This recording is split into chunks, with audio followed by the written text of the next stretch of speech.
comment ça va? Comment allez-vous? Nous allons commencer avec les informations sur ce qui se passe dans le monde. Si tu viens d'arriver au direct, laisse un commentaire et dis-nous si tu entends bien, en espérant que tout soit en ordre. Nous sommes connectés depuis le Mexique, depuis le nord-est mexicain. Nous allons discuter de ce qui se passe. Dans cette démission scandaleuse de Joseph Kent, le chef du département de la lutte antiterroriste des États-Unis, rien que ça, allons-y, une lettre incroyable. Nous allons également voir la réaction de Donald Trump face à cette situation.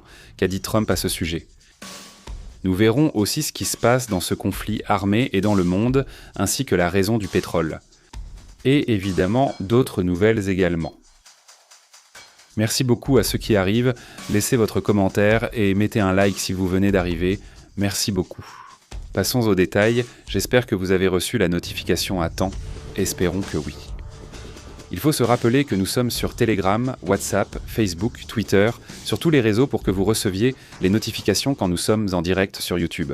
Premier commentaire, salutations Christy Crane. Bonjour Christy, passons à l'information, que se passe-t-il? Eh bien, commençons avec cette image, une image publiée par le CENTCOM, parmi celles que le Pentagone lui-même déclassifie. Les forces des États-Unis continuent de rechercher et de détruire des cibles iraniennes qui représentent une menace, assure-t-il.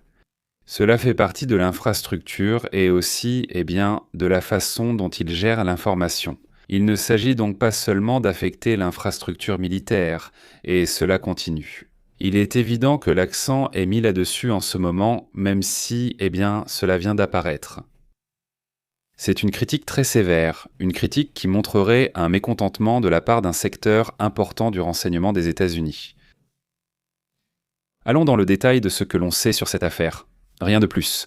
Laissez-moi simplement vous montrer quelques-unes des images qui ont attiré l'attention aujourd'hui.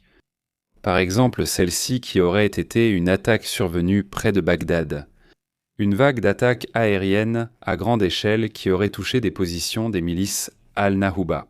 Cette fois-ci, il s'agit d'attaques menées soit par les États-Unis, soit par Israël, ce n'est pas clair, mais ce sont des attaques contre des milices pro-iraniennes, un groupe paramilitaire soutenu par l'Iran qui opère près de Bagdad. Remarquez que ce même groupe, enfin l'un de ces groupes, je ne sais pas exactement lequel, aurait montré une situation terrible. Où ils envoient un drone, attention, ils envoient un drone là où se trouve l'ambassade des États-Unis et montrent qu'il n'y a plus de système de défense dans cette zone. Évidemment, cela a attiré l'attention et suscité de l'intérêt parce que tu te demandes, que se passe-t-il? Est-ce que c'est un système qui n'a pas encore été activé ou est-ce qu'il va rester comme ça ou qu'est-ce qui se passe? Ce n'est pas un sujet que nous allons voir tout de suite sur une image, non, parce qu'eux-mêmes partagent l'image, cette milice, en envoyant cette image sur les réseaux sociaux. Et donc voilà, ça c'est un point commun. Passons maintenant à d'autres sujets qui sont aussi importants dans ce qui se passe en ce moment. Il y a une lettre que je voudrais que nous lisions, parce que c'est ce personnage. Regardez, voyons si nous avons l'image ici. Il s'appelle Joseph Kent. Oui, cette personne, voyons si c'est bien lui sur cette image. Oui, ou Joe Kent. Non, Joseph Kent. Cette personne est le chef de la lutte antiterroriste des États-Unis, et non seulement il a démissionné, mais aussi. Et il dit qu'il est pro-Trump, oui, mais en gros, ce qu'il affirme, c'est que Donald Trump a été trompé pour entrer en guerre. C'est essentiellement cela. Nous allons lire la lettre complète dans un instant, mais regardez pour que nous sachions, il a perdu sa femme lors d'une attaque terroriste en Syrie. Oui, imaginez-vous, oui. C'est une personne qui a de l'expérience militaire, qui a de l'expérience dans le renseignement, une personne qui est très informée sur ces sujets et qui, a vécu tout cela. Maintenant, oui, de manière directe, les effets que le terrorisme peut avoir. Donc c'est une personne qui, a même des photos avec Donald Trump lui-même, évidemment, bien sûr. Disons qu'il est très proche du plus haut niveau politique des États-Unis. Non. Le fait qu'il ait perdu sa femme lors d'une attaque terroriste en Syrie. Alors imagine la motivation qu'il a d'être contre tous ces régimes et contre tous ces groupes. Mais malgré tout, il est totalement en désaccord avec la guerre. Chef de la lutte antiterroriste, Joseph Kent démissionne et il démissionne avec une lettre que nous allons analyser ici en détail. Alors allons droit au but. Regardez, voici la lettre. Voyons si on peut l'afficher quelque part. Voici la lettre, oui. C'est la lettre. Et Donald Trump a déjà réagi, d'ailleurs, à cela, oui. Voici la lettre Joseph Kent, directeur national du Centre de lutte antiterroriste des États-Unis. Qu'est-ce que la lettre dit? Quelle est la réaction de Trump? Quelle est la réaction donc dans ce sens-là aussi des médias, non? Qu'est-ce que les médias rapportent à ce sujet? Nous verrons les détails, mais c'est l'une des nouvelles les plus intéressantes. Surtout en pensant que, ce sont des gens qui sont impliqués dans le sujet de manière très approfondie, qui connaissent parfaitement la situation. Et ceux qui l'observent. Il y a eu une tromperie, ils en sont sûrs. Cette tromperie est venue d'Israël vers les États-Unis, vers Donald Trump, avec plusieurs médias qui ont poussé Trump à prendre cette décision. Allons dans le détail de ce que dit cette lettre et, l'avis de la communauté ici sera intéressant. Pour commencer, allons à la lettre elle-même et ensuite nous verrons l'une des réactions. Oui. Le directeur du Centre national antiterroriste a démissionné et accuse des pressions israéliennes à cause de la guerre en Iran. Joseph Kent apparaît comme directeur national du contre-terrorisme et affirme avoir décidé de démissionner immédiatement de son poste. Dans le document envoyé à Donald Trump, il affirme ne pas pouvoir soutenir une guerre contre l'Iran, estimant que ce pays n'est pas une menace imminente pour les États-Unis. Attention, ce n'est pas imminent, même s'il ne représente pas une menace. Et nous allons discuter du fait qu'une personne très importante des services de renseignement du Royaume-Uni, qui a assisté aux réunions entre l'Iran et les États-Unis, là-bas à Oman, vous vous souvenez? Quelques jours avant le conflit, il y avait des réunions diplomatiques. Et là, il y avait un personnage très important d'Angleterre. Et il dit: oui, une négociation était en train d'aboutir, les attaques n'étaient pas nécessaires. Cette révélation est très importante.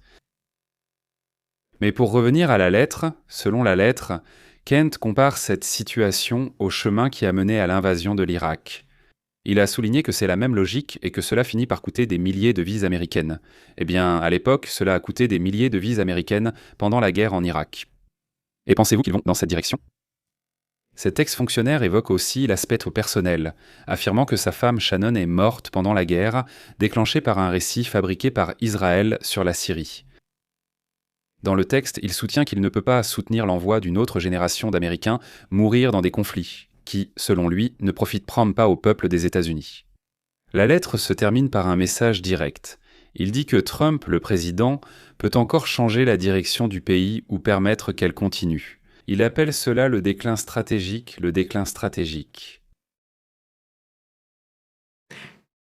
C'est-à-dire que leur cœur se brise pour la sécurité des États-Unis, et que quelqu'un de ce niveau démissionne à cause de cette situation. Et en accusant de tromperie, c'est très dur. L'accusation est grave. D'après Ken, des responsables israéliens et certains médias ont lancé une campagne de désinformation qui a convaincu la Maison-Blanche que Téhéran était un risque immédiat. L'ancien directeur affirme que le président des États-Unis a été trompé avec des informations manipulées, en générant l'idée qu'une attaque rapide contre Téhéran entraînerait une victoire immédiate, ce qui était également une erreur. Ken avertit que l'on répète le même schéma qui a conduit les États-Unis à la guerre en Irak avec des arguments de menace qui se sont ensuite révélés faux. Le plus frappant, c'est que Ken était un allié politique de Trump lui-même, qui défendait la doctrine de politique étrangère basée sur l'évitement de nouvelles guerres au Moyen-Orient. L'ancien militaire a rappelé que son épouse, une cryptologue de l'armée américaine, aurait perdu la vie lors d'un attentat en Syrie en 2019, et il a affirmé qu'il ne peut pas soutenir une autre guerre qui enverra plus de soldats perdre la vie, sans bénéfice clair pour les États-Unis. C'est la déclaration que fait cette personne et il y a déjà une réaction de la part de Trump. Nous l'avons ici, écoutons-la. Joe Kent, directeur national de la lutte contre le terrorisme, a démissionné aujourd'hui, déclarant ne pas pouvoir soutenir le conflit avec l'Iran. Quelle est votre réaction à cela? J'ai lu sa déclaration. Je l'ai toujours trouvé sympa, mais il manquait vraiment de fermeté sur la sécurité. Je ne le connaissais pas bien, mais il semblait assez sympathique. En lisant sa déclaration, j'ai réalisé que son départ était une bonne chose. Parce qu'il a dit que l'Iran n'était pas une menace, alors que l'Iran était bien une menace, tous les pays se sont rendus compte à quel point l'Iran était dangereux. La question est de savoir s'il voulait ou non faire quelque chose à ce sujet. Et beaucoup de personnes, beaucoup des plus grands experts militaires, disent depuis des années que les présidents auraient dû éliminer l'Iran parce qu'ils voulaient une arme nucléaire. Il l'aurait été si nous n'avions pas mené l'attaque. Ou oui, j'irais même plus loin si je ne l'avais pas fait. Mettre fin à l'accord nucléaire avec l'Iran qu'on nous a donné, l'un des pires accords jamais conclus par Barack Hussein Obama. Vous vous souvenez quand ils ont envoyé des Boeing 757 là-bas, remplis de liquide, des centaines de millions de dollars? Tu aurais été très heureux, c'était merveilleux. Ils disaient des centaines de millions. Les gens oublient ça, quelqu'un s'en souvient, n'est-ce pas? Toi, tu t'en souviens? Des centaines de millions de dollars dans un Boeing 757? Je crois qu'ils en ont chargé deux, ils ont enlevé les sièges et ont mis de l'argent liquide, et c'était énorme. Qu'il n'y avait aucune banque en Virginie, dans le Maryland ou à Washington, c'était tout ce qu'il restait comme argent. Ils leur ont volé tout leur argent, l'ont déposé dans un endroit sûr et l'ont envoyé en Iran, presque comme une rançon. Cela n'arrivera pas avec Trump. Et personne n'a rien fait à ce sujet, personne n'a rien dit à ce sujet. Tu imagines si je faisais ça? Donc ils ont été une menace pendant longtemps, mais ils ont vraiment été une menace.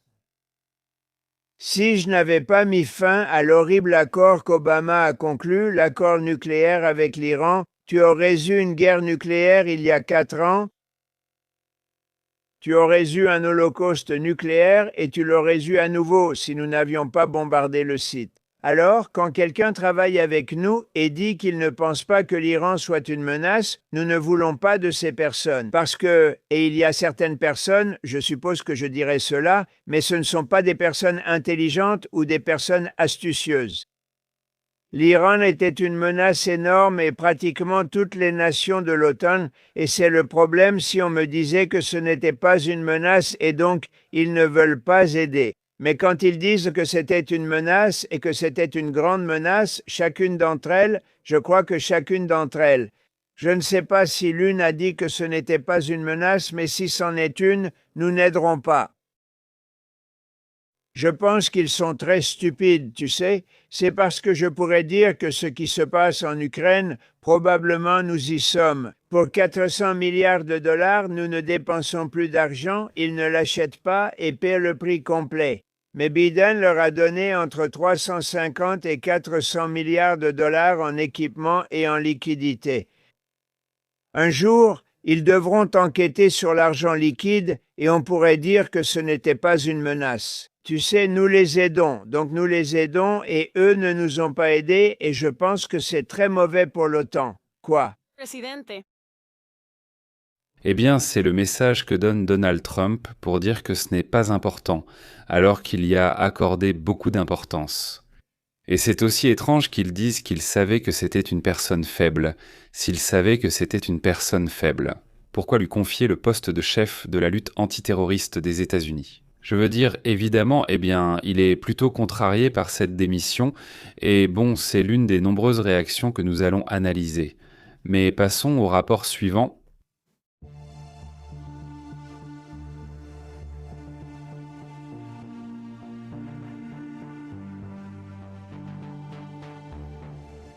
Le prochain rapport. Au revoir. En gros, si on ne reste pas aux côtés des États-Unis, alors l'avenir de l'OTAN pourrait être très sombre. Comment le comprends-tu? À quel point sommes-nous proches de l'effondrement de l'OTAN? Je pense que nous n'en sommes pas du tout proches. Vraiment, je veux dire, nous avons une situation que nous n'avons pas provoquée, que nous n'avons absolument pas causée. La guerre a débuté sans consultation préalable. Nous avons une grande responsabilité, une responsabilité très importante sur le flanc oriental et dans le Grand Nord, comme je l'ai mentionné précédemment. Y seguimos comprometidos con eso, mais nous ne pouvons pas être partout dans le monde et nous ne pouvons pas être présents dans chaque endroit pour soutenir une guerre que nous n'avons pas déclenchée, que nous n'avons pas commencée.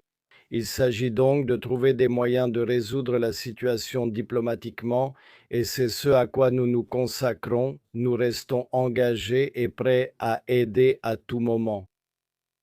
C'est une partie de sa réaction. Boris Pistorius est le ministre de la Défense allemand, pas dans laquelle, eh bien dernièrement, c'est ce qu'on lui demande le plus. Et évidemment, la réponse est la même. Nous ne voulons pas être entraînés dans une guerre. Un autre message qui attire aussi l'attention et que, eh bien, j'aimerais vous montrer ici. C'est ce que commente lui-même Zelensky dans une interview en direct. Avez-vous parlé avec le Premier ministre Netanyahou depuis le début de la guerre? Non, nous n'avons pas parlé. L'équipe israélienne nous a contactés et a dit « Que diriez-vous de parler avec le Premier ministre ?» Mon équipe a répondu « Oui, nous sommes prêts. » Quel message transmettrez-vous au Premier ministre? Il a ce dont j'ai besoin et j'ai ce dont il a besoin, donc je suis prêt pour ce dialogue. Je pense que c'est un dialogue important. Merci. Eh bien, cela fait partie de moi, donc. Un Zelensky qui a été très sollicité aussi bien par Israël que par les États-Unis. Pour l'expérience avec les Shahed, pour l'expérience que l'Ukraine a acquise en 4 ans à être attaquée par des missiles. Eh bien, les drones kamikazes de type Shahed 136 et d'autres types de Shahed également. Que la Russie utilise, mais qui sont fabriqués par l'Iran. Même si maintenant, eh bien, ce même modèle est aussi fabriqué par la Russie. Une usine iranienne qui se trouve en Russie fabrique également ces Shahed. Et donc c'est une partie des réactions et de l'expérience que l'Ukraine pourrait apporter dans ce cas qu'au conflit. Un autre point qui attire également l'attention, c'est ce que dit Israël lui-même dans cette réaction. Écoutons ce qu'il dit. Larijani était également sous sanction des États-Unis pour la même raison, avec une récompense de 10 millions de dollars pour sa tête. De toute façon, nous l'avons fait gratuitement. Ça, il parle bien de ce qui est arrivé à Larijani. Voyons, entrons dans les détails, parce que c'est incroyable. C'est-à-dire, cette image que nous allons voir maintenant est une image qui avait été partagée il y a peu de temps. À l'arrière, selon les rapports, il y aurait un agent, disons un infiltré apparemment d'Israël, et cela a été publié dans les médias israéliens. Un ex-conseiller de Netanyahou a récemment publié la photo d'un agent israélien rentré d'Iran, dans laquelle, eh bien, il est très proche de Larijani, imaginez-vous. Selon les rapports, ce personnage aurait déjà perdu la vie. Larijani lui-même aurait été l'un des responsables de la répression contre la population lors de ces manifestations qui, eh bien, ont été menées de manière assez dure. Eh bien, selon les rapports, ils auraient éliminé ce personnage à l'instant. Il y a plusieurs détails dont j'aimerais parler à son sujet. Larijani non, mais aujourd'hui je pense que c'est ce qui a été le plus marquant. C'est-à-dire avec la démission de Joseph Kant et le décès, l'élimination de Larijani, eh bien c'est énorme. En ce moment, l'une des couvertures que propose par exemple le New York Times, c'est précisément le sujet de Larijani, en raison de l'importance du personnage. Oui. Alors, ce sont 2 personnages, évidemment, formidables. Maintenant, il y a aussi un autre personnage dont on commence déjà à parler, c'est celui-ci. Parce qu'il y a 2 personnages importants qui auraient perdu la vie. Voici l'autre, c'est Soleimani, un autre Soleimani. Au fait, il s'appelle Golas, serveuse, comme ce Soleimani que Trump a fait éliminer il y a quelques années, lors du premier mandat de Trump. Vous vous souvenez? Eh bien, c'est un autre Soleimani. Alors, Larijani et Soleimani auraient été éliminés. Selon les rapports, Israël aurait attaqué l'infrastructure du régime iranien, causant des pertes humaines. Eh bien, ces 2 figures, Larijani et Soleimani, seraient également décédés aujourd'hui lors d'une attaque. On n'a pas encore donné beaucoup de détails sur ce sujet, mais c'est une personnalité importante, n'est-ce pas? Ce personnage était très puissant. Le ministre de la Défense d'Israël, Israël Katz, a assuré que Larijani avait perdu la vie, bien que les autorités iraniennes n'aient pas encore confirmé le décès, ou l'Iran n'a pas confirmé cela, mais il avait essentiellement joué un rôle de leader en Iran. C'est un chef de la sécurité qui a récemment été vu sur des images en train de marcher dans la rue. Par exemple, Larijani jouait un rôle, d'ailleurs c'était un philosophe. Larijani aussi était philosophe. En plus de lui, une partie de sa philosophie, c'était la philosophie et il misait dessus. Parce que le gouvernement, selon leur vision, devait être théologique. Précisément, c'est pour cela qu'ils occupaient le poste qu'ils avaient. Parce que, c'est un régime théologique, un régime qui se base justement spécifiquement sur une vision de la religion.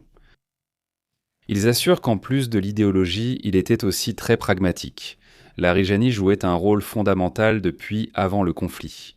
Par exemple, en politique, dans le domaine nucléaire, diplomatique, c'est-à-dire toute la question de la manière dont la vision iranienne du dossier nucléaire était gérée à l'extérieur. Comment souhaitait-il que l'image soit perçue ? Il gérait cela, on affirme qu'il avait toujours une façon de parler très mesurée, il était donc apparemment très stratégique.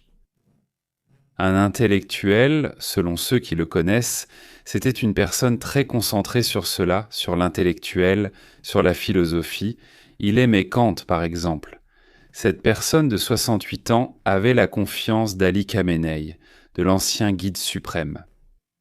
Et donc il a eu une carrière dans les médias, il a eu une carrière dans l'armée, il a aussi eu une carrière comme législateur, c'est-à-dire un personnage qui a toujours été donc dans la politique et qui donc, lors du dernier conflit qui a eu lieu en 2025, en juin lorsque Israël et les États-Unis ont attaqué Israël en direction de Téhéran.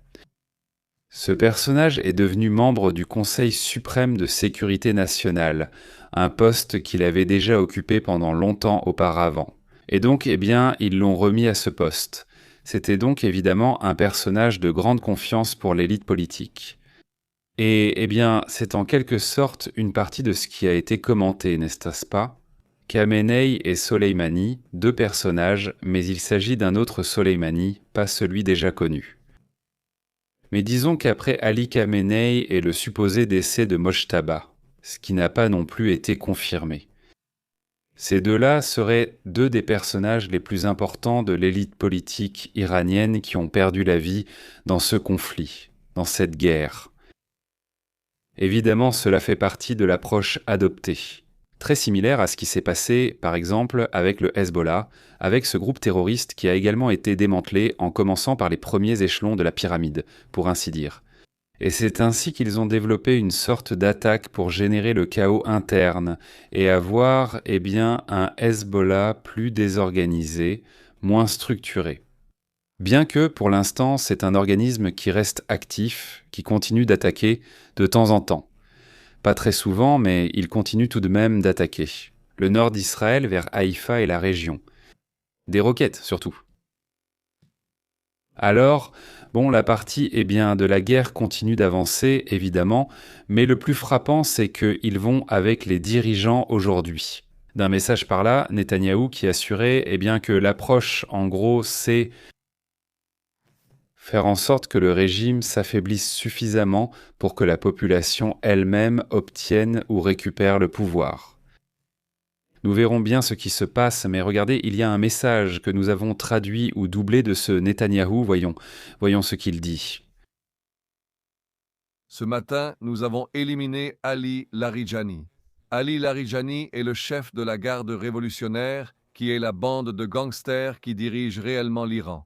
Avec lui, nous avons également éliminé le commandant de la BASIJ, qui sont les assistants des gangsters, qui répandent la terreur dans les rues de Téhéran et d'autres villes d'Iran contre la population. Là aussi, nous agissons depuis les airs, avec des avions de l'armée de l'air, avec des drones, et là aussi, nous opérons. Nous déstabilisons ce régime dans l'espoir de donner au peuple iranien l'opportunité de le renverser. Cela ne se produira pas d'un seul coup, cela n'arrivera pas facilement, mais si nous persévérons, nous leur donnerons la possibilité de prendre leur destin en main. En même temps, nous aidons nos amis américains dans le Golfe. Hier, j'ai longuement parlé de ce sujet avec le président Trump. Il existe une coopération entre nos forces aériennes et navales, que le président Trump et moi, entre nos équipes, qu'allons-nous aider, tant par des attaques indirectes qui exercent une énorme pression sur le régime iranien que par des actions directes. Il y a encore beaucoup de surprises et de stratagèmes de guerre. Nous n'allons pas révéler tous les stratagèmes ici, mais comme je vous l'ai dit, il y en a beaucoup maintenant. En ce qui concerne un autre sujet, la chose la plus importante pour gagner une guerre, c'est ce qu'on appelle en anglais la ténacité et en hébreu la détermination. La détermination, la détermination, la détermination, la détermination.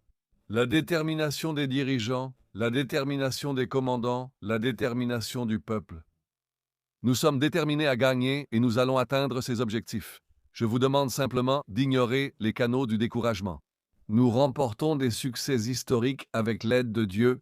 Nous sommes arrivés à une situation où, après le 7 octobre, alors que nous étions au bord de l'abîme, nous sommes maintenant une puissance formidable, presque mondiale, aux côtés de notre allié, qui est la puissance mondiale, luttant côte à côte. C'est déjà un immense accomplissement face à toutes les menaces qui pourraient se dresser contre nous. Quel autre pays possède ces capacités? Toutes sont attaquées ici. Qui d'autre possède nos forces, nos alliances, celles des FDI, de l'armée de l'air et d'un peuple fort? Alors restez forts. Et je veux vous dire que nous allons aussi vous aider pour tout ce qui concerne les compensations. J'ai donné des instructions pour vous présenter le plan et aussi pour l'élargir. Aidez aussi le Nord et aidez aussi tous ceux qui en ont besoin. Comme lors du coronavirus, nous agirons cette fois avec encore plus de détermination, comme nous l'avons déjà fait avec le peuple, comme un lion. Eh bien, c'est le message que donne ce Netanyahou. Au final, chacun expose sa vision. D'un côté, évidemment, on sait quelle est l'opinion de Netanyahou à propos de ces personnages. La question est de savoir quelle est la réaction des gens, non? Au final, quelle est la réaction des gens quand un personnage comme celui-ci perd la vie? Oui, indépendamment de ce qui a été attaqué et de la manière dont cela a été attaqué sur d'autres sujets, et ici nous avons été très critiques sur la façon dont Gaza a été attaqué. Je ne parle pas de ce que dit cette chaîne qui est clairement un bot, car elle ne met même pas son nom. Il ne faut pas être critique envers tout. Et évidemment, parfois des bots apparaissent. N'est-ce pas? Comme ce commentaire disant que cette chaîne fait la promotion d'Israël et de son génocide. Écoute, excuse-moi, mais je crois que cette personne ne connaît pas la chaîne. Ce que je trouve intéressant, et c'est clair, c'est que en Iran, la situation était très différente. En ce qui concerne la réaction des gens, écoutons quelques-unes des vidéos qui ont circulé.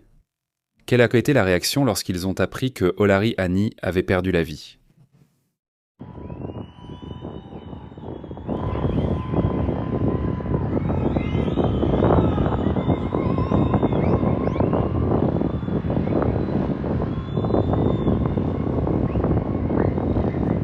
Eh bien maintenant, les protestations se passent ainsi. À l'intérieur des bâtiments, les gens commencent soit à célébrer, soit à soutenir, soit à critiquer, en criant parce qu'ils ont peur de protester. Il faut rappeler que le régime iranien a éliminé 40 000 personnes, qu'il y a aussi un génocide là-bas. D'ailleurs, il s'agit du gouvernement iranien contre sa propre population, et cela aussi il faut le dire. De la même manière qu'on a critiqué ce qui s'est passé à Gaza, on critique aussi ce que le gouvernement iranien a fait à sa propre population. Et c'est terrible chaque fois qu'un de ses dirigeants perd la vie, surtout le responsable de la garde révolutionnaire, le responsable des Bassidjis aussi, et bien évidemment les gens célèbrent. Beaucoup de nombreuses familles ont perdu leurs enfants, leurs proches à cause de ces individus, et le fait de savoir qu'ils ont été éliminés. Évidemment, cela les pousse à fêter, à célébrer. Évidemment, ils ne vont pas le faire publiquement. Pas maintenant, ils ne vont pas sortir célébrer dans les rues. Et bon, il y aura peut-être quelqu'un, un courageux qui le fera, mais évidemment, il risque aussi sa vie. Mais depuis les fenêtres, on entend des gens crier, et il y a de nombreuses vidéos qui montrent cela. Maintenant, passons à d'autres détails également importants.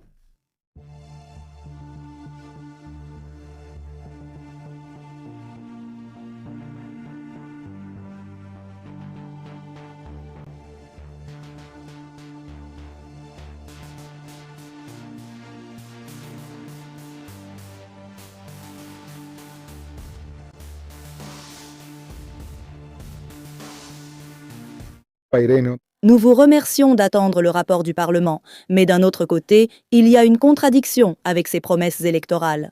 L'opinion publique, à 60, 70 ou même 80%, soutient la princesse Aiko. Allez-vous avancer vers une réforme légale permettant à une impératrice femme, acceptant ainsi une figure féminine?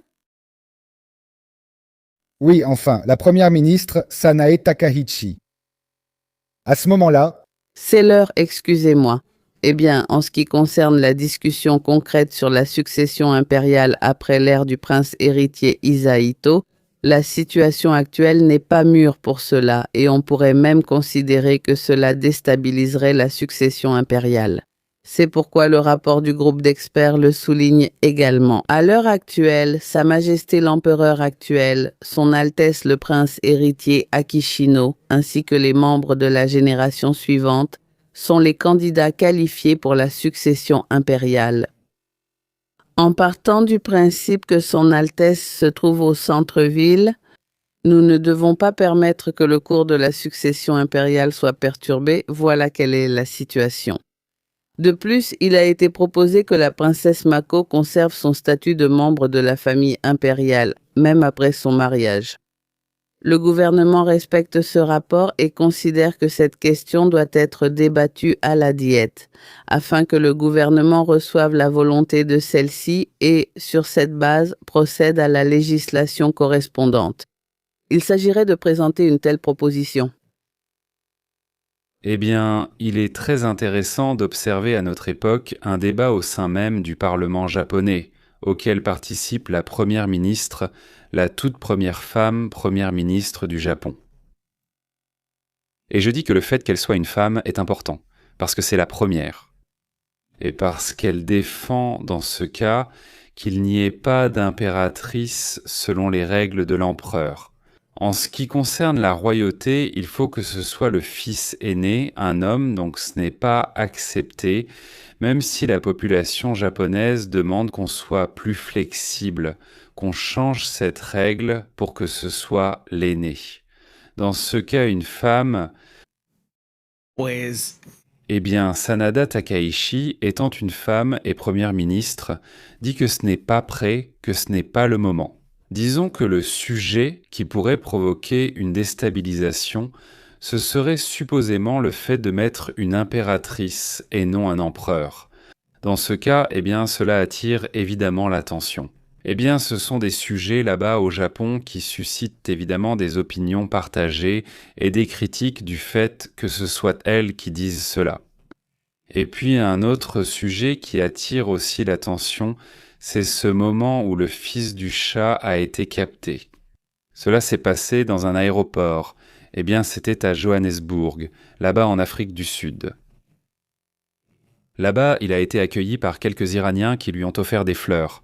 J'imagine, je ne sais pas s'ils l'ont reconnu là-bas ou quoi que ce soit. Ou s'il allait donner une conférence ou participer à une discussion, je ne sais pas, mais il était accueilli avec des fleurs par quelques personnes. C'est bien, ça fait aussi partie de la vie d'un personnage qui a attiré beaucoup d'attention, surtout dernièrement, avec tout ce qui se passe, évidemment, en Iran. Un autre sujet qui attire aussi l'attention, c'est ce commentaire de Donald Trump. Vous connaissez déjà ses habituels, presque des lettres, n'est-ce pas ? Ce sont de très longues publications que Donald Trump fait sur son compte Twitter. Mais il y a quelques détails dont j'aimerais parler. Voyons, parce que c'est une réaction à ce qui s'est passé avec l'OTAN, c'est-à-dire que l'OTAN a dit de ne pas sortir. Ni l'Allemagne, ni la France, ni le Royaume-Uni, personne ne veut entrer dans le conflit. Ce qu'ils ont dit, c'est que certains peuvent aider, nous pouvons avoir des avions comme les Typhoon là-bas, dans la partie des Émirats arabes, où c'est dans les zones touristiques. Et protéger pour que ces drones ou missiles n'entrent pas parce qu'ils ont les systèmes de défense, les mêmes avions protègent et tirent. Et ça aussi. Eh bien, même s'ils ne le disent pas, c'est aussi chercher à acquérir de l'expérience, n'est-ce pas ? Mais sans entrer dans un conflit, non. Donc ils ne veulent pas avoir de conflit. Ils l'ont dit encore et encore. Non, non, non, non, non, nous ne voulons pas, nous ne voulons pas. Le ministre de la Défense allemand l'a répété aujourd'hui. Non, et c'est ce qu'ils ont dit dans tous les pays, il n'y a officiellement, du moins, aucune attaque de l'OTAN directement contre l'Est. L'Iran spécifiquement, non. Eh bien, cela dit, la réaction est intéressante, n'est-ce pas? Il dit « Les États-Unis ont été informés par la majorité de nos alliés de l'OTAN qu'ils ne souhaitent pas s'impliquer dans notre opération militaire contre le régime terroriste de l'Iran au Moyen-Orient. » Même si presque tous les pays sont fermement d'accord avec ce que nous faisons. Il est inadmissible que l'Iran possède des armes nucléaires dans aucune circonstance. Cependant, sa décision ne me surprend pas, car j'ai toujours pensé que l'OTAN, où nous dépensons des centaines de milliards de dollars chaque année, le dit. En protégeant ces mêmes pays comme une rue à sens unique, nous les protégeons, mais eux ne font rien pour nous, surtout en période de besoin. Heureusement, nous avons décimé l'armée iranienne, sa marine, sa force aérienne, son système de défense anti-aérienne et de radar. Ils ont disparu. Et peut-être le plus important, leurs dirigeants, à pratiquement tous les niveaux, ont disparu, pour ne plus jamais nous menacer, ni nos alliés au Moyen-Orient, ni le monde. En raison de ce succès militaire, nous n'avons plus besoin ni ne souhaitons l'assistance des pays de l'OTAN. Jamais, dit-il. Le Japon, l'Australie et la Corée du Sud ont aussi cessé de vouloir aider. Alors, dit-il, en fait, en parlant en tant que président des États-Unis d'Amérique, de loin le pays le plus puissant du monde, nous n'avons besoin de l'aide de personne. Il n'a même pas pris le café, ça m'a fait rire. Qu'il les met en majuscules, non, c'est ça le sujet. Comme ça qu'à la fin, non, nous n'avons pas besoin de l'aide de qui que ce soit. Voilà, nous n'avons besoin de l'aide de personne. Eh bien, c'est que les choses peuvent tourner très vite, mais bon, ça fait partie de ce qui se passe, non? Qu'on n'a pas besoin de l'aide de personne. Et ils l'écrivent en lettres majuscules. Un sujet qui peut vieillir très vite, surtout en pensant que ça commence déjà à se voir. Bien sûr que ça l'a été, hein? Non, eh bien, disons, d'un point de vue militaire, il est évidemment bien supérieur aux États-Unis sur la question iranienne. D'un autre côté, il ne s'agit pas de supériorité, mais de savoir s'ils vont paralyser le détroit d'Ormuz. D'ailleurs, aujourd'hui, on a vu la marine indienne.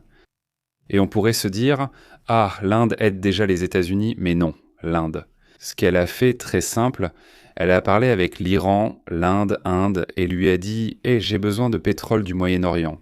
Et je ne veux pas que tu m'attaques, donc je vais envoyer un navire militaire et tu ne m'attaques pas. » Et l'Iran a dit « Vas-y, pas de problème. » C'est-à-dire qu'ils se sont mis d'accord avec l'Iran. Le navire militaire de l'Inde est entré et regardez, ce navire a escorté ce pétrolier. Oui. Il me semble qu'il y en avait 2 et cet autre pétrolier. C'est-à-dire, il l'a appliqué jusqu'à maintenant. Je pense que la manière la plus intelligente dont l'État de Hermoso a travaillé, c'est celle de l'Inde. Ni la Chine, ni personne d'autre ne l'a fait. La marine indienne vient d'aller escorter 2 pétroliers ex-Lutu. Nous avons extrait Irónica Sánchez, pays. Esa es la estrategia que, pues bueno, a India le convino y dijo... Bolas de Tarveras. Mais dans le cas où il soit enfermé ou non, cela n'a pas non plus été deviné. Mais cela m'a frappé que 2 pétroles passent de cette manière, et cette fois protégés. Parce que regardez, le fait était que les capitaines de ces navires sont déjà devenus très stricts, parce qu'évidemment, eux ne sont pas des soldats. Ils n'ont aucun moyen de répondre, ni de se défendre, ni rien du tout. Ils se contentent de déplacer ce navire d'un point à un autre de la façon la plus sûre et rapide possible. Et on me paie mon salaire mensuel ou peu importe, mais ils ne vont quand même pas risquer leur vie et celle de leur équipage pour quelque chose comme ça.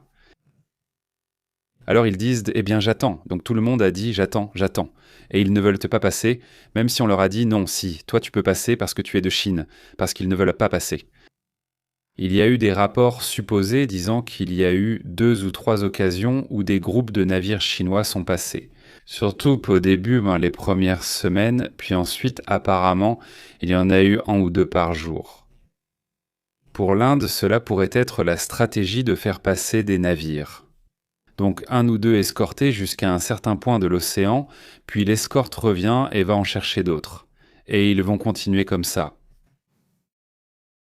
Et donc, ceci était convenu, évidemment. Non, c'est convenu. Passons aussi à d'autres sujets importants.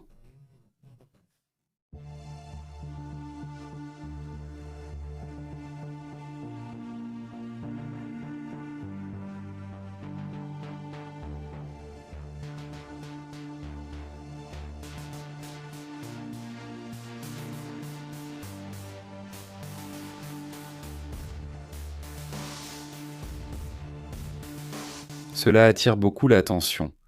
Regardez, c'est une image dont je vous parlais au début, qui a circulé dans laquelle, selon les rapports, un drone était présent. C'est la zone verte où se trouve l'ambassade des États-Unis, là-bas en Iran, n'est-ce pas? Donc l'image est un peu plus longue, je ne vais pas tout montrer. Mais l'image tourne pendant plusieurs minutes autour de l'ambassade, fait le tour puis s'en va. N'est-ce pas? Donc cette image est là, elle est là, elle est là, et ils voulaient en faire ça. Une milice iranienne réussissait à entrer en Irak. Oui, là-bas à Bagdad, pas en Iran, en Irak, oui. Et là, elle vole et elle fait le tour. Et tout ce qu'ils voulaient en montrer, c'est qu'en ce moment, les États-Unis là-bas n'auraient un soi-disant pas de système de défense, n'est-ce pas? En fait, regardez, à ce moment-là, on peut même voir là-bas le drapeau des États-Unis. Oui, et allons-y, il s'approche vraiment très près du drapeau à ce moment-là. Et voilà.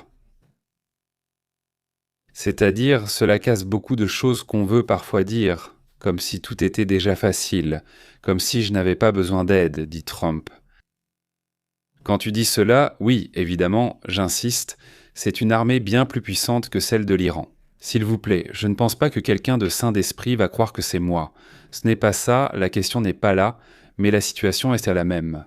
Comme pendant la guerre du Vietnam, par exemple, non, ou une guerre organisée, eh bien oui. C'est-à-dire, si tu regardes, les armées sont très différentes, non? Mais ils misent sur des choses différentes. L'autre jour, je voyais un rapport sur les batailles, et pratiquement toutes les batailles, ou presque toutes les batailles au Vietnam, c'est perdu, c'est par le Viet Cong, c'est juste qu'ils les perdaient en tête. Mais le lendemain, cette bataille perdue, il y avait d'autres soldats là, et puis ils la perdaient Et encore une fois, donc eux pouvaient supporter les pertes pendant des années, et politiquement, à l'extérieur, c'est-à-dire aux États-Unis, c'était impossible, non. Alors, c'est ça la partie intéressante. Eh bien, l'autre jour aussi, cet analyste dont je vous parlais, Robert Pope, il s'appelle comme ça, je vous recommandais la vidéo de cet ancien conseiller du président des États-Unis. C'est ce monsieur, regardez, je vous montre l'écran au cas où vous voudriez le voir, c'est ce monsieur, voici la chaîne et voici l'interviewé. Robert Pape s'appelle en fait Robert Pape, ancien conseiller d'ailleurs de Trump et ancien conseiller d'autres présidents sur la question de l'Iran et d'autres sujets. Non, mais il mentionne ce sujet des batailles. Non, il dit que même si les États-Unis gagnaient toutes les batailles, la guerre continuait car plus de soldats voulaient en rester au front, au Vietnam et politiquement à l'intérieur des États-Unis. Il était impossible de continuer la guerre parce qu'il y avait trop de gens contre la guerre. Il y avait trop de gens contre le fait de continuer à perdre des soldats. Même si, au quotidien, tu gagnais les batailles, dans la réalité politique, tu perdais. Et c'est la partie que, en ce moment, les États-Unis doivent ou sont en train de calculer. Parce qu'en interne, en Israël, je ne vois pas cette colère, je ne vois pas cette pression qui d'ailleurs existait lorsqu'on attaquait Gaza. Sur la question de l'Iran, il semble qu'il n'y ait pas autant d'opposition à l'intérieur de l'Iran, ni à l'intérieur d'Israël, mais aux États-Unis. Et une forte opposition. Une opposition qui dit ce que l'on reproche aux États-Unis. Alors, tu es entré en guerre parce qu'on t'a trompé, tu es entré en guerre parce qu'on t'a entraîné dans la guerre. C'est-à-dire que Netanyahou t'a entraîné dans une guerre, n'est-ce pas? En gros, c'est la critique qui lui est faite en interne. Et il y a de plus en plus de personnes haut placées qui affirment et confirment qu'en effet, Netanyahou est celui qui l'a mené au conflit. Alors, c'est vraiment incroyable, non? Et face à cela, c'est pourquoi nous voyons cette réaction au sein de l'OTAN et en Europe. C'est-à-dire dire que c'était inutile. Et regardez à titre d'exemple ce que dit le conseiller à la sécurité du Royaume-Uni, cet individu, voyons si nous pouvons l'afficher à l'écran. Oui, ce monsieur. D'après les rapports, Jonathan Powell, le conseiller à la sécurité du Royaume-Uni, aurait assisté aux réunions de discussion entre les États-Unis et l'Iran, dans un homme. Ce monsieur expert en sécurité, le conseiller du Royaume-Uni, était là. On ne peut pas lui raconter s'il va y avoir une négociation ou non. Il a vu qu'il y avait bien des négociations, qu'il était possible de négocier avec l'Iran. Du moins, c'est ce qu'il affirme. Si on va dans les détails, Pas ce que dit M. Powell, et je ne parle pas de celui de la Fed, mais de ce conseiller, on ne va pas dans le détail. Un rapport britannique indique que Jonathan Powell, conseiller à la sécurité nationale du Royaume-Uni, a pris part à des discussions entre les États-Unis et l'Iran. C'est-à-dire à Genève, lorsque les premières réunions ont eu lieu à Genève et ensuite à Oman, il était là. Il affirme que lors des négociations, l'Iran a présenté une proposition surprenant les médiateurs occidentaux, car elle incluait des engagements pour limiter son programme nucléaire et apaiser les tensions avec Washington. C'est-à-dire, il dit que ce que proposait l'Iran était plus que ce que les États-Unis voulaient, c'est-à-dire que la proposition des Iraniens était meilleure que prévu. C'est ce que dit ce monsieur, n'est-ce pas ? Il dit « On discutait aussi de suspendre l'enrichissement domestique de l'uranium pendant 3 à 5 ans, c'est-à-dire ne plus enrichir l'uranium, voire même étendre cela à ne pas enrichir d'uranium pendant toute une décennie. » Oui, c'est-à-dire, c'était la proposition ou cela faisait partie de la proposition.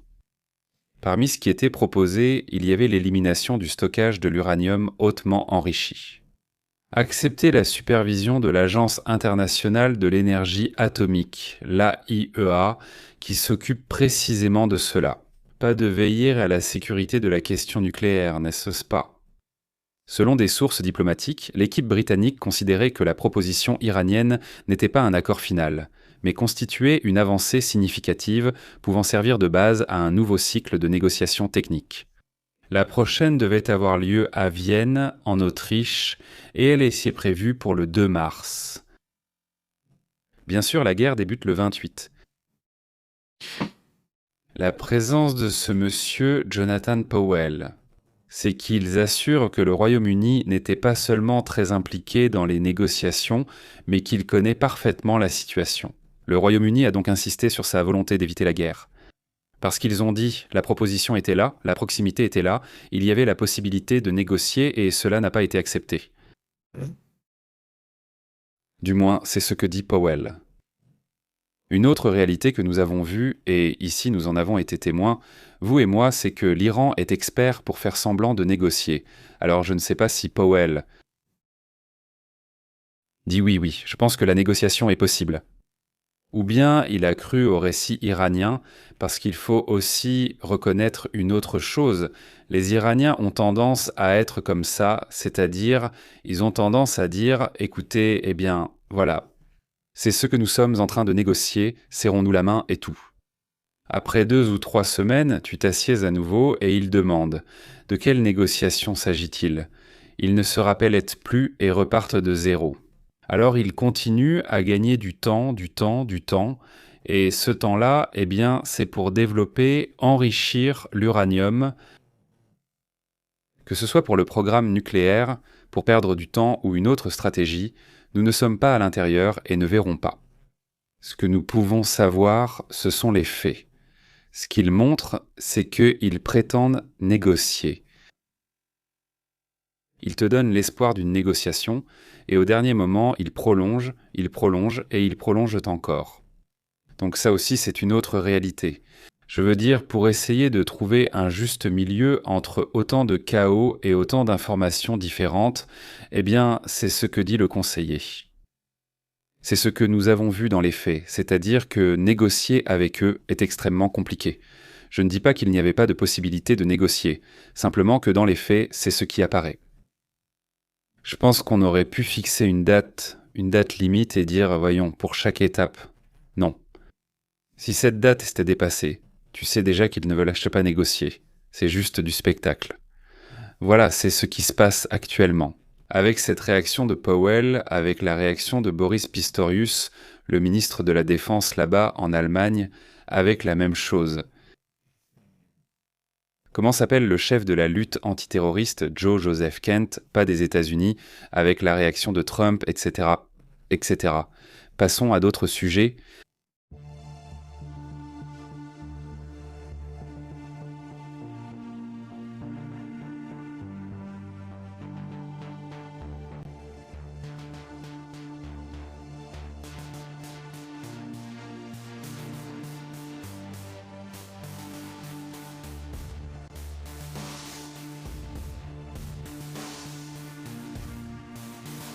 Nombre de pays de la région. Je le répète ici, la France n'a pas choisi cette guerre. Nous n'y participons pas et nous adoptons une position purement défensive pour protéger nos citoyens en soutien à nos alliés. Nos objectifs sont clairs, ils sont définis depuis le premier jour et n'ont pas changé. Le premier est de protéger nos citoyens, nos installations diplomatiques et militaires, ainsi que nos intérêts dans la région. Le deuxième objectif est de soutenir tous nos partenaires. Ici, nous sommes aux côtés de ceux avec qui nous sommes liés par des accords de défense, avec qui nous travaillons souvent dans la lutte contre le terrorisme, la sécurité et la stabilité régionale. Et donc, nous avons tenu notre parole, nous continuons à la tenir. Nous sommes des partenaires loyaux et nous leur avons apporté un soutien très clair depuis le début, qui consiste à les aider à protéger leur propre population. Eh bien, c'est une partie de la réaction de ce Macron en ce qui concerne tout ce sujet du conflit, mais il y a des réactions et des contre-réactions à tout ce qui se passe. Le sujet est très animé et j'aimerais que nous écoutions ce qui suit. Voici la réaction de Donald Trump au sujet de Macron. Écoutons. Il a déclaré il y a 1 heure qu'il ne rejoindrait jamais une force opérationnelle dans le détroit d'Ormuz tant que les hostilités ne seraient pas terminées. Cependant, hier, vous avez dit... Qui a dit cela? Qui a dit le président Macron de France? Quelle est votre réaction à cela, monsieur Bueno? Il quitte bientôt son poste, donc on verra. Je ne sais pas. Eh bien, c'est que Donald Trump avait répandu l'idée que la France était avec eux, qu'il les aidait. Macron dit « Attends 1 seconde, mon pote. Nous n'entrons pas dans le conflit, en tout cas, nous défendons certaines zones, nous faisons que défendre, tout comme le Royaume-Uni. » C'est pourquoi certains journalistes pensaient déjà que la France entrait dans le conflit, ce que plusieurs ici m'ont dit. « Hé, Pépé, la France est déjà là. » Je leur ai dit « Non, ce n'est pas le cas. » Eh bien, Macron l'a confirmé aujourd'hui qu'ils ne font que défendre. C'est pour ça que Trump s'énerve et dit « Bon, c'est fini, Macron va bientôt partir, il ne sera plus en fonction bientôt », dit Trump lui-même. Un autre sujet, c'est ce que commente lui-même. Eh bien, le bureau ovale, la Maison Blanche, à propos de ce qui se passe là-bas à Cuba, écoutons. L'embargo est codifié, mais la conclusion est que leur économie ne fonctionne pas. C'est une économie dysfonctionnelle. C'est une économie qui a survécu cette révolution, qui n'est même pas une révolution, cette chose qu'ils ont, a survécu, grâce aux subventions de l'Union soviétique et maintenant du Venezuela. Privés de subventions, ils rencontrent de graves difficultés et les responsables ignorent comment résoudre le problème. Ils doivent donc nommer de nouveaux dirigeants. Et la relation que nous avons avec le Venezuela a été, je crois qu'on pourrait presque dire, incroyable. Merci. Eh bien, voilà, c'est la réaction qu'il y a sur la question de Cuba, surtout en pensant qu'au cours des dernières heures, ces derniers jours, eh bien, Cuba connaît une série de problèmes et de troubles de plus en plus graves. Il y a aussi une vidéo qui circule du même Netanyahou et aussi de l'ambassadeur des États-Unis en Israël, un personnage controversé d'ailleurs, cet ambassadeur. Écoutons ce que dit le Premier ministre. Le président m'a envoyé confirmer que tout va bien. Oui, Mike, oui, je suis en vie.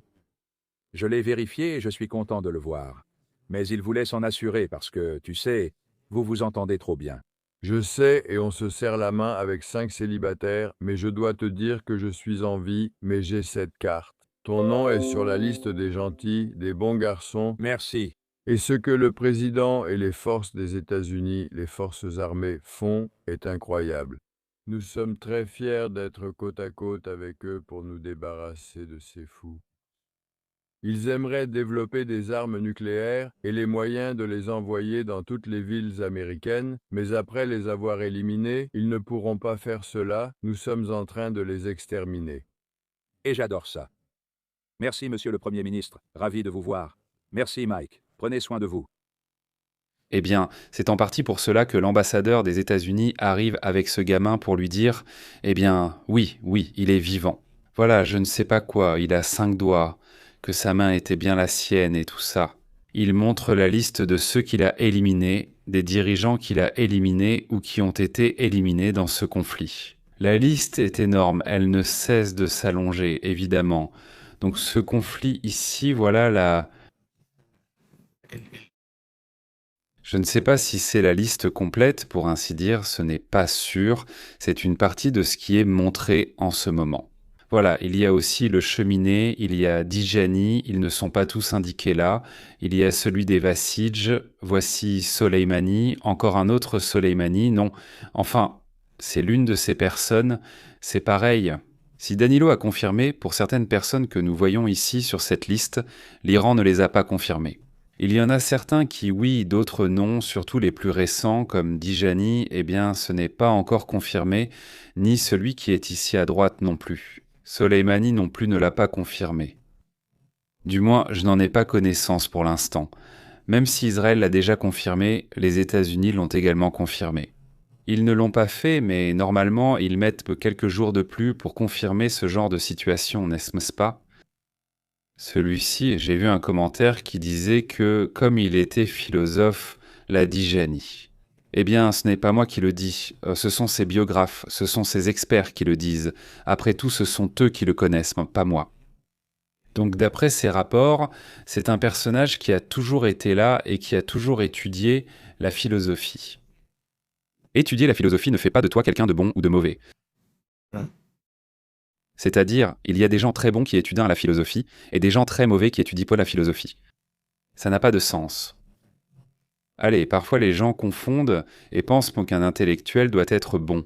Mais non, il y a des intellectuels extrêmement brutaux et mauvais, et il y a aussi des intellectuels qui sont très bons, n'est-ce pas? Évidemment, cela ne fait pas de toi l'un ou l'autre. Et ce personnage était justement connu pour être un spécialiste de Kant et d'autres philosophies. J'insiste, ce n'est pas pour te rendre meilleur ou pire. Clairement, car c'est l'approche que chacun lui donne personnellement.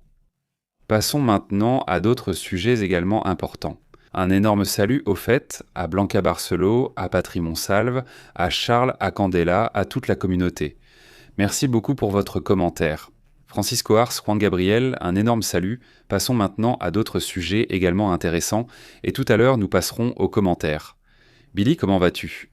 Aurelio, un énorme salut. Antoine Garcia, également, un énorme salut.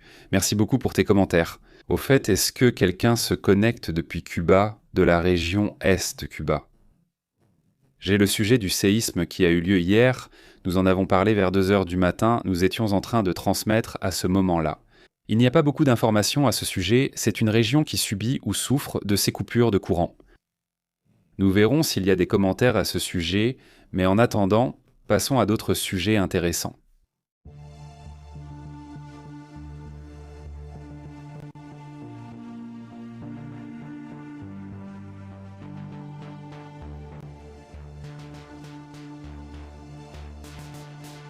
Eh bien, une nouvelle attaque est signalée. Cette fois-ci, ce serait contre un dépôt de pétrole en Russie.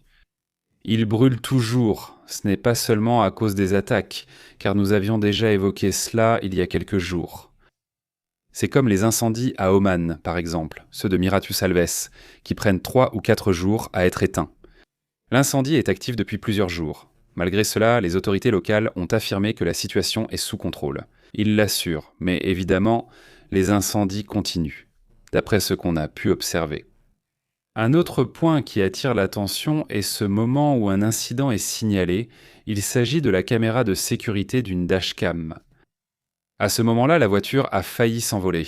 Il s'agit d'un Cybertruck qui, soudainement, a pris le contrôle tout seul et a commencé à avancer vers le précipice. Heureusement, il n'est pas tombé. Les personnes qui étaient à l'intérieur ont survécu. Il ne leur est rien arrivé de grave, mais évidemment, si elles avaient à sauter, l'histoire aurait été tout autre, n'est-ce pas? Il y a une femme qui était avec son fils, qui a effectivement quelques blessures légères à cause de cet accident, mais cela aurait pu être bien pire si elle avait sauté. Elle affirme que cela s'est passé à Houston. Elle était avec son bébé était dans le siège spécial pour être protégé. C'est aussi pour cela qu'il ne lui est rien arrivé. Mais elle poursuit le constructeur automobile pour $1 million. En raison de cette situation, la voiture, dit-elle, soi-disant en mode de conduite autonome, a provoqué cet incident. Eh bien, c'est aussi un sujet qui attire l'attention aujourd'hui. Un autre sujet concerne ce navire. Ce que nous voyons ici est un méthanier russe appelé Arctic Metangas, qui aurait été attaqué au large des côtes de Malte. Maintenant, il est plein de gaz, mais il ne fonctionne plus.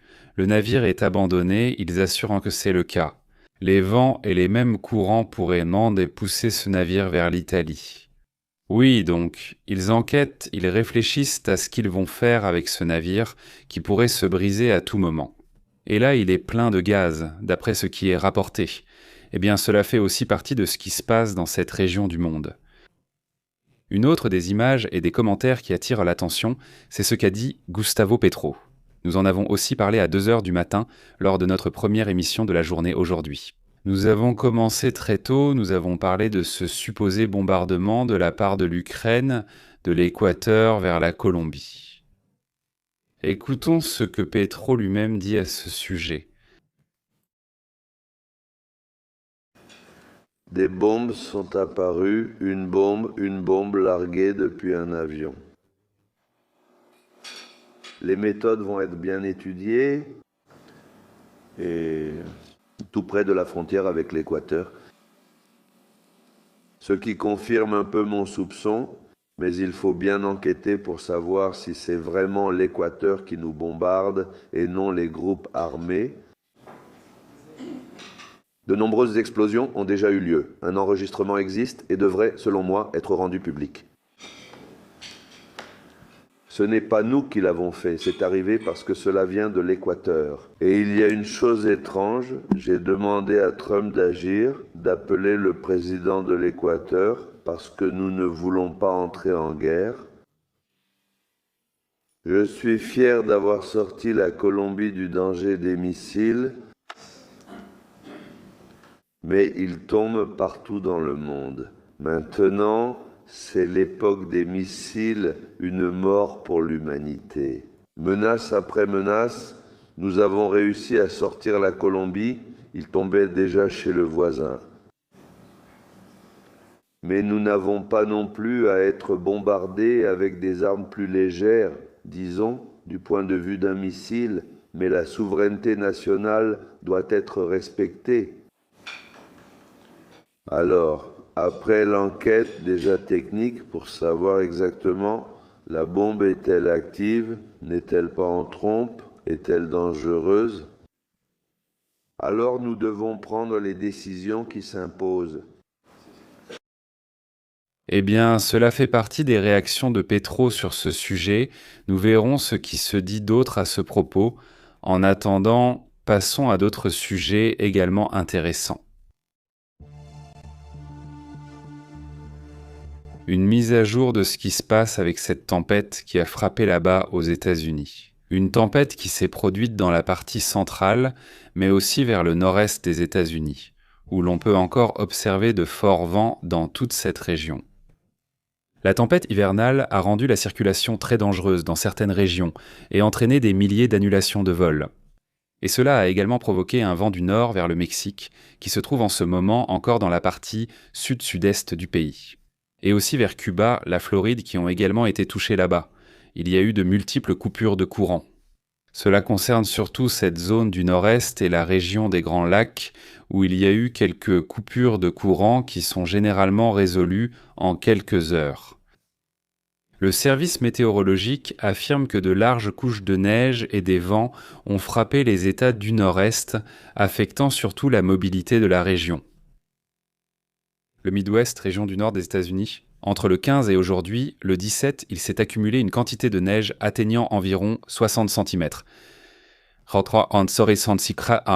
À ce jour, avec des vents soutenus de 65 à 95 km/h, des vents soutenus, plus des rafales de vent qui ont atteint jusqu'à 133 km/h. Nous en avons également parlé ici, mais bon, les déplacements continuent, il y a encore des accumulations. Des records de neige dans le Wisconsin. L'un des faits les plus marquants est que Green Bay, par exemple, a reçu la plus grande quantité de neige en une seule journée depuis 1889. Imaginez-vous cela, n'est-ce pas? Donc, eh bien, cela fait aussi partie de ce qui se passe. Nous mettrons ce sujet à jour tout au long de la journée pour suivre son évolution. Mais nous sommes sur le point de commencer le printemps et pourtant, les tempêtes hivernales et les fronts froids continuent. Ici, en fait, en ce moment, les températures sont à 15 degrés par exemple. Ici où je me trouve, Mais ce matin, nous nous sommes réveillés avec environ 10 ou 12 degrés, c'est la température que nous avions. Eh bien, je porte une veste, parce que, en fait, normalement, les vestes sont déjà rangées. On pensait déjà que le froid n'allait pas revenir, mais il est revenu. Ce soir, il fera 8 degrés ici où je me trouve. Ce sera comme ça, il fera froid. Bon, eh bien voilà ce qui se passe, passons aux commentaires. Un grand merci à toute la communauté qui est ici en direct, à ceux qui regardent en différé, merci beaucoup. Merci aussi. Allons donc aux détails de ce qui se passe, mais pas dans le chat. Que dit le chat en ce moment? Allons-y.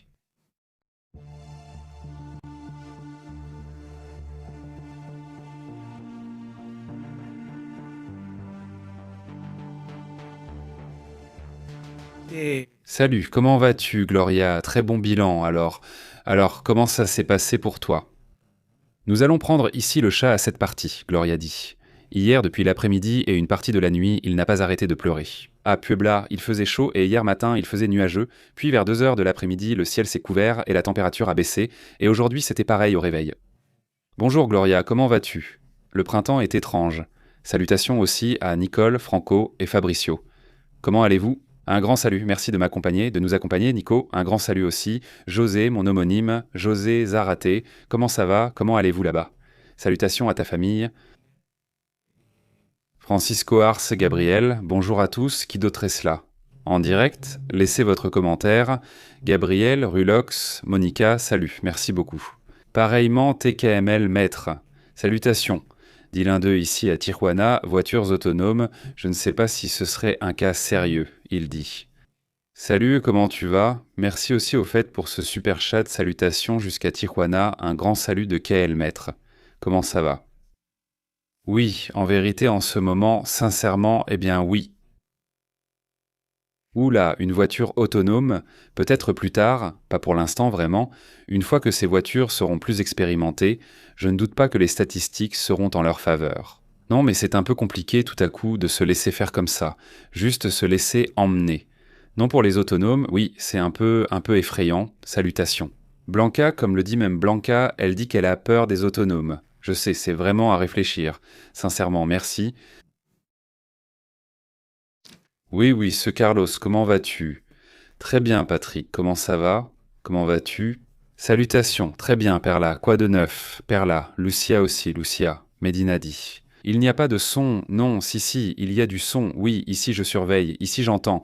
Écoute, c'est parce que j'ai la sortie, c'est tout, donc, eh bien, ici je m'en rends compte rapidement s'il n'y a pas de son, il dit. Ce Juan Atré, que des rêves, il dit. Qu'est-il arrivé à Candela? Tino? Il dit mais Trump avait besoin de faire la guerre et il avait l'œil. À ce petit idiot, il dit ben non, ce n'est pas ça, il ne savait pas quand saisir l'opportunité. Qu'il ne peut pas non plus arrêter d'être en guerre pour éviter les tribunaux, qui a aussi beaucoup de problèmes juridiques en Israël.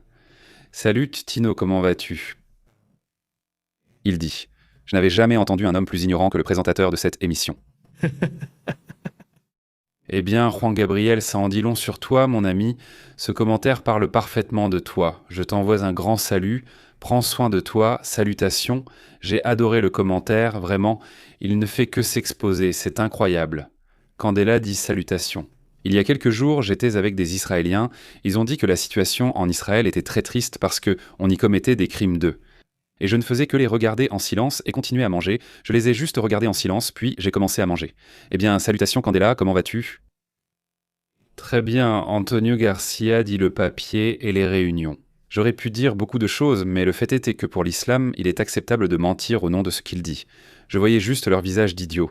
L'Iran sera-t-il comme la Russie? Dit Antonio Garcia. Billy Hernandez dit salutations dans Los Pepes. On entend des rumeurs selon lesquelles l'Europe va envoyer des navires de guerre, mais elle ne le fera que pour protéger le détroit d'Ormuz, dit Billy Hernandez. Oui, eh bien ce ne sont que des rumeurs, rien de plus parce que ça n'arrivera pas, et si ça arrive, il faudrait un accord avec l'Iran, c'est-à-dire que cette zone est très compliquée, donc qu'un pays qui n'est pas de là-bas y entre, ce serait compliqué. Ce n'est pas impossible, mais en ce moment, cela semble compliqué. Oui, il pourrait effectivement s'approcher de la Méditerranée, d'ailleurs l'Espagne a déjà envoyé un navire de guerre là-bas, vers Chypre. J'ignore s'il va rester longtemps, faire un aller-retour ou ce qui va se passer, il faudra vérifier plus tard. Mais pour l'instant, cela ne semble pas très possible. Mais si cela arrive, eh bien, on en parlera ici, non? On verra des mines invisibles iraniennes, il dit. Comment vas-tu? Salutations, François. Plus qu'invisibles, elles sont bien visibles. Elles ont en fait une structure et sont clairement visibles. Le problème, c'est que les enlever représente tout un risque. Il faut avoir des dragueurs de mines, des dragueurs de mines. Les pays qui en ont le plus sont en Europe, et en ce moment, l'Europe ne veut pas s'impliquer dans cette affaire. Donc ce qui pourrait éventuellement être négocié à un moment donné, c'est peut-être que les dragueurs de mines interviennent, mais protégés par des navires de guerre américains, ce qui semble difficile, car actuellement ils ne veulent pas y entrer. Cela reviendrait essentiellement à se donner comme cible, donc non, ce n'est pas possible pour l'instant. Ce qu'ils ont dit au Pentagone, c'est qu'ils vont essayer. C'est-à-dire, ils vont maintenir leur position, mais un peu plus en arrière, et de là, ils peuvent attaquer parfaitement. Ils ne vont pas s'exposer davantage. Ce ne serait pas comme une erreur stratégique, pas dans le sens du point de vue de la guerre, non, c'est-à-dire eux, dit Maria Elena. Bonjour, il dit bonjour, il pleut à Tehuacan, salutations. Comment vas-tu, Maria? Dit Aurelio. Entre une voiture autonome et un cheval, mieux vaut un cheval, dit Aurelio. Salutations, Aurelio. Tu vois, là, je ne suis pas d'accord. Je veux dire, si tu me donnes le choix entre les deux, ne te demande pas à toi, parce que tu vas aussi dire un cheval, mais pas moi. Là, je préfère une voiture autonome. Dans ce cas, celle-ci. Les chevaux sont aussi très imprévisibles, dit Maria Elena. Mais bon, c'est parce que je les connais, tu vois? Non, pas celui-là, mais bon, elle dit. Eh bien, bonjour. Comment vas-tu, Maria Elena? Quoi de neuf? Gloria Francisco demande si KML a exagéré. Juan Garcia non, eh bien, en plus, je veux dire, bon, c'est bien. On va faire une critique parce que, après tout, personne n'est parfait aujourd'hui. On peut se tromper, évidemment, non? Mais tu utilises l'argument, non? Et tu sais quoi? Tu te trompes, tu n'as pas raison. Mec, c'est vrai? Ok, donne-moi l'argument, on l'analysera ensemble, on est là pour apprendre. Non, pas seulement, on ne sait pas tout sur le poste. Non, c'est vrai, évidemment, non, c'est vrai, c'est logique, mais celui-ci j'adore parce qu'il commande ça et ensuite il ne donne même pas d'argument ni rien. Non, eh bien, ils veulent attirer l'attention, ils veulent. Celui-là a déjà eu son moment d'attention pendant quelques secondes et bon, il est déjà content, dit Omar. Salutations, dit un auto-entrepreneur ou un capybara, il dit mince, il dit que le capybara gagne. C'est Omar Hernandez? Salutations jusqu'à New York, comment vas-tu, Fernando? Comment vas-tu? Salutations, Ozone Systémique aussi. Un énorme salut alors, comment vas-tu? Ozone Systémique, Lily, comment vas-tu? Quoi de neuf? Bonjour Dino, il dit, et qu'il ne lui en reste que 4 autres dans la région. Attends, quoi, Dino? Celui-ci parle depuis le milieu du monde. Comment vas-tu, Fernando? Et quoi de neuf? On est en train de balayer. Colombie, il dit Colombie. Qu'est-ce que tu en sais, Fernando? Qu'en penses-tu? Ce ne sera pas le cas. Je pense que si un capybara me dit la même chose qu'avant, il a dit qu'il dit la même chose qu'avant. Il a dit que depuis 2020, il faisait pression sur Trump et que l'Iran était une menace. Il a même essayé, dit-il, d'attenter contre Noël. Tranquille, Antonio, voyons, dis-le, s'il te plaît. Salut, comment tu vas? Il dit. Ce temps est génial. Sérieusement, ce vignoble est vraiment top. C'est vraiment top. J'ai adoré que ce printemps ait été différent des autres. Enfin, cette première entrée, parce que parfois ici je me dis on est déjà habitué mais c'est un peu nul, parce que ça arrive d'un coup. Où tu réalises soudain que tu es là, et mars arrive, et tout à coup de nulle part, l'été arrive, tu sautes le printemps, l'été arrive avec près de 40 degrés, ça ne s'arrête plus, et tu te dis tant pis. Et cette fois-ci, il y a eu des jours à 37 degrés, comme si on sentait que l'été arrive, qu'il approche. Et puis un autre jour à 30, 25, comme si ça te donnait un peu de répit. Non, et puis encore 30, et c'est comme ça. Alors, ça a été sympa? Parce que tu t'y habitues petit à petit. Mais ça arrive, la chaleur arrive, ça approche, non? Mais bon, ce sera un autre sujet, dit-il. Espérons que la guerre finisse vite, mais je n'y crois pas, poursuit-il. C'est ce qui arrange Trump actuellement. Il voulait que le pétrole augmente et je pense qu'avec la guerre, ça semble très intentionnel, dit K.L. Master, dit Antoine dans un autre poste. Biden et Kamala ont aidé l'Iran en le finançant, et qu'avec Trump, cela a été contenu, et maintenant cette menace dit que l'Iran n'est pas une menace. Il dit. Oui, enfin, il a toujours joué avec des idées, dont beaucoup sont complètement fausses.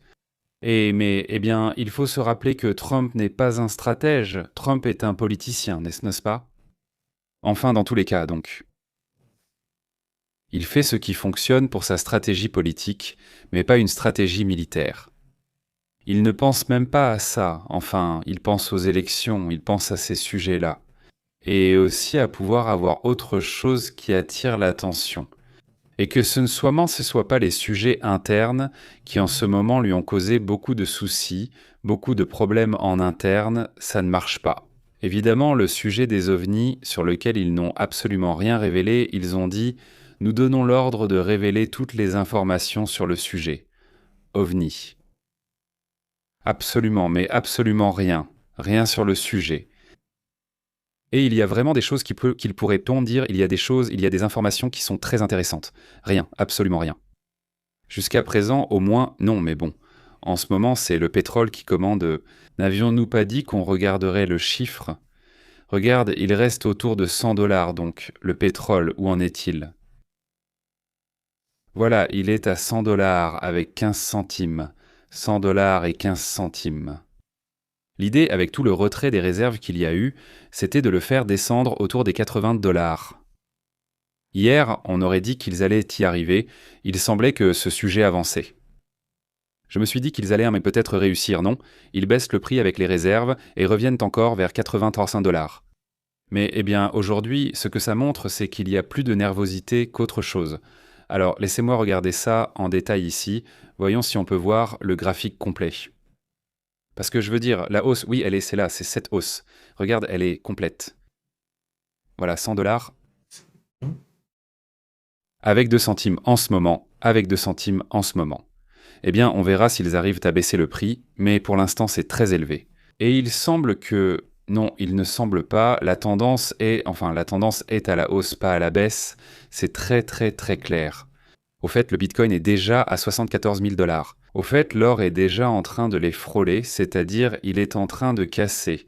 Mais vers le bas, l'or, non. C'est-à-dire l'or déjà... Il ne surprend plus, non? Ça attire l'attention, dit-il. Ce n'est pas un politicien, il est juste entré en politique par défi contre Obama. Bon, oui, pas vraiment politicien, mais disons que son approche a été plus orientée vers la politique que vers la stratégie. Vraiment, non. Salutations à Ellie Sherman, Dino Argentino, Gloria, salutations, très bonne patrie, à toute la communauté. Eh bien, passez une excellente journée. Nous reviendrons tout à l'heure avec une autre mise à jour. Passez donc une excellente journée. Il fait très frais par ici, j'espère que le temps est aussi agréable là où vous êtes. Un énorme salut aussi à toute la communauté, on se revoit dans un moment, à bientôt.